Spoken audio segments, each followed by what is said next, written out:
Olhos na lição. Sempre é bom a gente estar com a nossa mente voltada na palavra de Deus, principalmente nas primeiras horas do dia. E é isso que a gente tem falado todos os dias.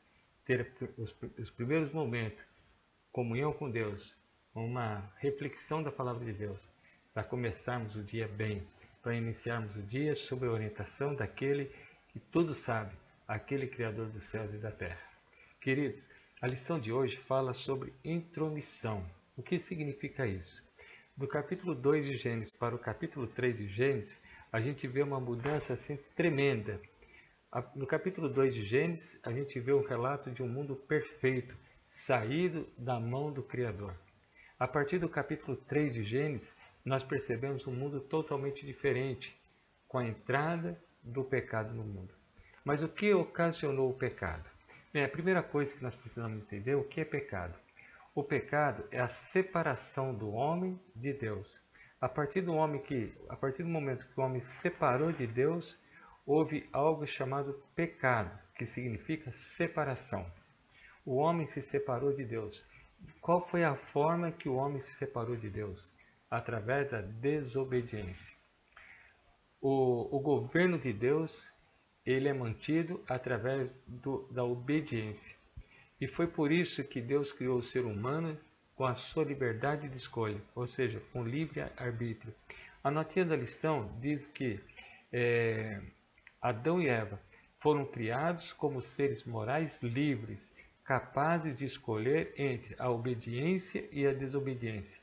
Portanto, desde o início, mesmo em um mundo não caído, podemos ver a realidade do livre-arbítrio humano. Ou seja, a liberdade que o ser humano tem hoje é a mesma liberdade que o ser humano teve antes do pecado. Mas o que aconteceu para que o homem, usando a sua liberdade de escolha, se separasse de Deus ou entrasse na condição de pecado? No livro de Gênesis, no capítulo 2, o verso 16 e 17, nós lemos o seguinte: E o Senhor Deus lhe deu esta ordem: De toda árvore do jardim comerás livremente, mas da árvore do conhecimento do bem e do mal não comerás, porque no dia em que dela comeres, certamente morrerás. Ou seja, o Criador deu a seguinte ordem para Adão e Eva. Levou eles para o jardim e mostrou todas as árvores que existiam no jardim. E eu imagino que eram muitas, milhares de árvores frutíferas que tinham no jardim. Mas Deus escolheu apenas duas para que o homem pudesse não tocá-la, como prova de obediência e de lealdade a Deus. Mas a partir do capítulo 3 de Gênesis, nós vemos aqui que entrou um terceiro personagem, se colocando no lugar de Deus, mostrando como se fosse Deus. E agora ele deu uma outra instrução para Adão e Eva. E a instrução encontra aqui no livro de Gênesis, no capítulo 3, e o verso 4 e 5, que diz assim: Então a serpente disse à mulher: É certo que não morrereis, porque Deus sabe que no dia em que dele comerdes, se vos abrirão os olhos, e como Deus sereis conhecedores do bem e do mal. Querido, lá em Gênesis capítulo 1, verso 27, diz que Deus, ao criar o ser humano, o criou com a sua imagem. A imagem de Deus criou o ser humano. Em outras palavras, o ser humano já era semelhante a Deus. E o porquê que o homem tentou agora, através de uma orientação de alguém que eles não conheciam, achar que essa pessoa, que esse ser divino, poderia saber mais do que o Criador? Você pode estar perguntando: mas que culpa tenho eu de Adão e Eva ter desobedecido a Deus? Por que que hoje eu também sofro as consequências da escolha de Adão e Eva? Querido, hoje, muitas vezes nós fazemos escolhas piores do que Adão e Eva fez, sabia?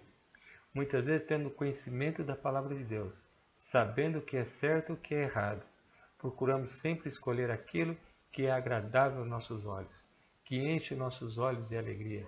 Aqui no verso 6, diz que, vendo a mulher que a árvore era boa para se comer, agradável aos olhos e árvore desejável para dar entendimento, tomou do fruto e comeu. Às vezes, nós fazemos escolhas erradas justamente porque aos nossos olhos são agradáveis, traz prazeres. E por causa desse agradável, por causa desse prazer que achamos que vamos ter, muitas vezes deixamos de obedecer a Deus para fazer a nossa vontade. E aí então vem as consequências das nossas falhas, dos nossos erros. Querido amigo, jamais Deus planejou um mundo e colocasse o ser humano para que ele viesse a sofrer. Nunca Deus desejou que o homem sofresse. Amanhã nós vamos comentar um pouco mais sobre esse assunto. Oremos. Querido Pai que está nos céus, que o Senhor possa continuar nos dando sabedoria para conhecer a Tua palavra e assim continuar decidindo sempre fazer a Tua vontade. É o que nós pedimos e agradecemos por Jesus. Amém.